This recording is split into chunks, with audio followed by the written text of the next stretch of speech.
So the question is, I'm going to read you the question. The question is, why are you not addressing the border crisis and the kids in cages like you used to?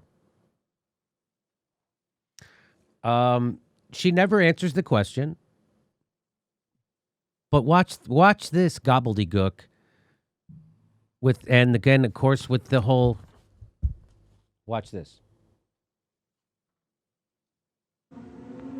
Are you for real? So let's talk about this. Are you for real? Somebody asked you a question, and you're just like, that is such an outrageous thing to say. So are you for real is the new, why so serious? Here we go. Because so much of our national conversation, which is not a conversation about immigration, is driven by people who could not care less about immigrants. That's why you're not talking about the crisis at the border and the kids in cages anymore, because some people who talk about it aren't sincere. That's why you're not talking about it. That's a weird jumping off point, isn't it, Ron? Isn't that weird? The first thing she says is because a lot of people who are talking about it they don't care. That's why you're not talking about it? Again, nothing she says makes sense anymore. Not even a little. Here we go. Yeah, I mean, that statement is accurate. Like, that is an accurate statement, but it's not answering the question. No, that has nothing to do with why you're not talking about it. Often people want to say, why aren't you talking about the border crisis? Or why aren't you talking about it in this way? Well, we're talking about it. They just don't like how we're talking about it because it's not. You're not talking about it. Who's they don't like how we're talking about it? The person who asked you that question? She's making things up. Watch this. A border crisis, it's an imperialism crisis, it's a climate crisis, it's a trade crisis. And also, it's a carceral crisis because, as I have already said, even during this term and this president, our immigration system is based and designed on our carceral system. Again, and guess who invented that? Who's a big architect of that carceral system? Joe Biden. Joe Biden, the guy who's been in the Senate for 45 frickin' years, the guy who wrote the crime bill, Joe Biden. So again, the question is, why aren't you talking about it? So she claims that she is, Ron. That's what she just said, but she's talking about it in a way that they don't like. Who's they? She never says. Here we go. Those are some of the problems. What about the solution? Well, number one. By the way, she says imperialism is the problem. Well, then why aren't you screaming about our imperialism? She's not saying anything about Afghanistan, Syria, Libya, Iraq, Venezuela, Bolivia. Why aren't you upset? Our policies in Haiti, what we're doing at El Salvador, So again, she just throws out a buzzword like imperialism, and she thinks oh, by the way, what is this? I'm not out of my mind, Ron. Her hand things are a sign of mental illness. Our solutions need to be rooted in foreign policy because our interventionist history in foreign policy and history over decades of destabilizing regions drive people. But people don't want. Yeah, you mean like Joe Biden's foreign policy his whole career? You mean that guy? The guy who was for the Iraq War, did Libya himself. Him and Barack Obama dropped more bombs than George Bush and Dick Cheney. You mean those guys, the guys who deported more people than all the presidents combined since 1890? What is your answer to the question? Oh, we're not supposed to talk about the border. We're supposed to talk about our foreign policy. Have that conversation. Secondly, let's talk about the climate of destabilizing regions drive people. But people don't want to have that conversation. The people who don't want to have that conversation about destabilizing other countries is you. You don't want to have that conversation, AOC. Again, this is just straight up bullshit. All right. Secondly, let's talk about the climate crisis, because the U.S. has disproportionately contributed to the total. Again, the question is, why don't you talk about the kids in cages at the border like you did when Trump was president every day of your life? Why don't you talk about that anymore? This is not an answer to that question. Out of emissions that is causing a planetary climate crisis right now. But who is bearing the brunt of that? Disproportionately, it's actually not us. We help create the problem, but disproportionately, it's the global South. It's South Asia, it's Latin America that are going to be experiencing the floods, wildfires, and droughts in a disproportionate way, which ding, ding, ding has already started a migration crisis. So I'm just going to go right to Danny Haifong's tweet where he said, wait a minute, so you're telling me that AOC knows full well that imperialism is to blame for mass migration, but has done nothing to end U.S. sanctions on Venezuela, done nothing to end U.S. neocolonialism in Haiti, done nothing to end U.S. bombing and occupation of Syria and the Middle East. That's a problem. AOC says she's going to follow Democratic leadership on the issues of it. But the problem is the people who elected her, Ron, they've elected her to lead, not to follow. Alexandria Ocasio-Cortez said she would follow the Democratic Party's leadership in regards to Venezuela, declining to answer a question on whether she sees President Nicolas Maduro as the legitimate president of the Bolivarian Republic. I defer to caucus leadership on how we navigate this, AOC said. I deferred to the caucus leadership because I couldn't decide at a restaurant once. They ended up ordering something I didn't want, and then the bill was for more than it was listed on the menu. That's what you get for listening to the caucus. The leadership of the Democratic Party in the U.S. Congress, Nancy Pelosi and Chuck Schumer, have both officially recognized right-wing opposition lawmaker Juan Guaido as interim president of Venezuela after he illegally self-declared, offering a bipartisan consensus on Donald Trump's efforts for regime change.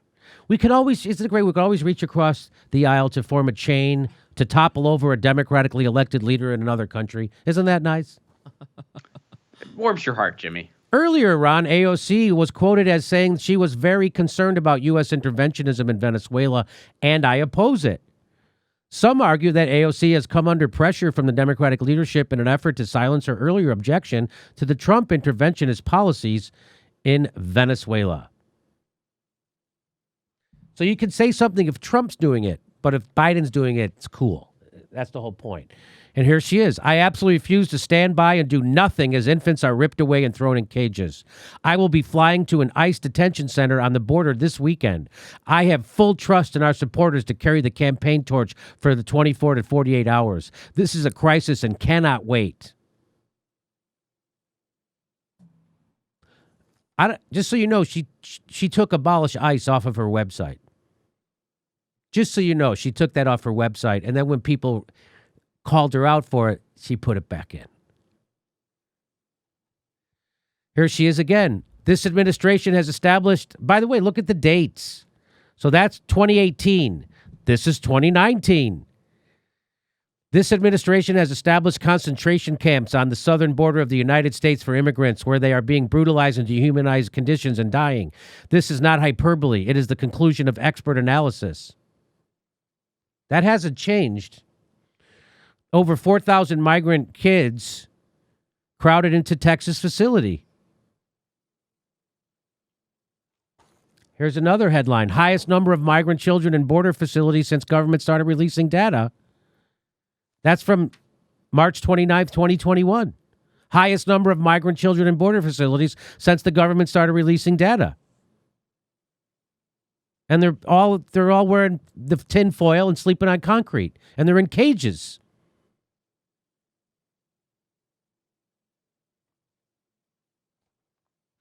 The president has not ended the war on Yemen. Congress must do so.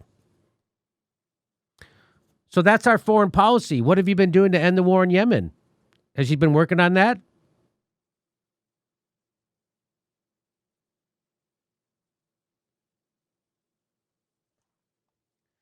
Congress has no excuse for the past 2 months of inaction. Since Biden is not ending U.S. participation in the war, Congress is obliged to act.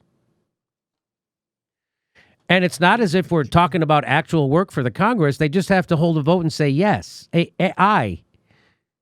That's it. They're not going to strain any muscles or get any blisters. Biden's first military action with Syria strike.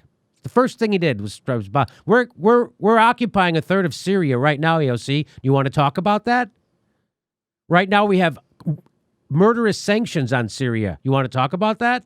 You want to talk about that our military is occupying their farmland and their oil, which is the equivalent of a siege warfare?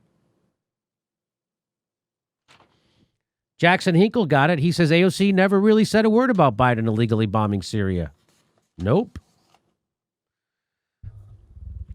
I'd like to thank the people who corrected some of the dots for her, meaning AOC. Someone please tell AOC that Biden is the architect of the carceral crisis, and his policies proliferated the compounding humanitarian crisis.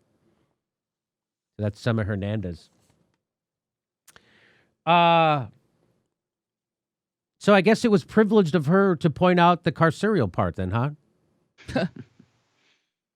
So there you go, Ron. I guess we could do one of these. It seems like we could do one of these every other day about, doing an Instagram and gaslighting everyone about why she's not lifting a finger to help anyone do anything. She's not helping immigrants. She's not helping poor people. She's not helping minimum wage workers. She's not helping people without health care. They're not doing anything. Well, and it's remarkable to me. I feel like it's peak American politics in 2021 to have somebody say all these things on Instagram Live, which, by the way, the problems she was actually pointing out, like, those are accurate. Like, she's right. Like, everything she's saying was correct. Correct. It just was not answering That's not answering the question. Because, what that person was really asking was, why all of a sudden was it children in cages and now it's detention centers or holding centers? Why all of a sudden are we trying to sugarcoat what's really going on? And that's what she didn't want to talk about. And I just wondered this. In other countries, so I know there's a lot of folks in other countries watching right now. In other countries, do people tune into their politicians on Instagram Live? Is that a thing anywhere else? Over in England, does Boris Johnson have a podcast people like where he's just like, oh, welcome to BJ, and I don't mean a blowy. The NHS saved my life, but I'm still going to take money away from it because I'm a total tosser. Speaking of tossing, make sure to toss a super chat in the till. Like, does that happen anywhere else? Do you hear, hey, welcome to Canada Talks. I'm your host, Justin Trudeau. Today's episode is sponsored by the Keystone XL Pipeline. Our big question, blackface. Is it okay ever? Let me know. Asking for a friend. Like, does it happen anywhere else? It's just like, welcome to Chaos Agents, the podcast with your host, Vladimir Putin. Make sure you follow one of 13 Twitter accounts to get Patreon content. Like, is anyone else watching their frickin' politicians on an Instagram Live or a podcast? It's just ridiculous. Like they don't belong there. They don't belong. They're politicians. They're not your friend. They're not there to give you recipes. They're not there to appease you. They're supposed to fight for the policies you elected them to fight for. That's it. They're not tastemakers. It's just ridiculous to see. I know lots of YouTube hosts who pretend that politicians are their friends. Hey, everybody, this is the part where I tell you where all our live shows are, but there aren't any. And then this is why I tell you to join our premium program and get extra content, but nobody's got a fucking job. So just enjoy the video.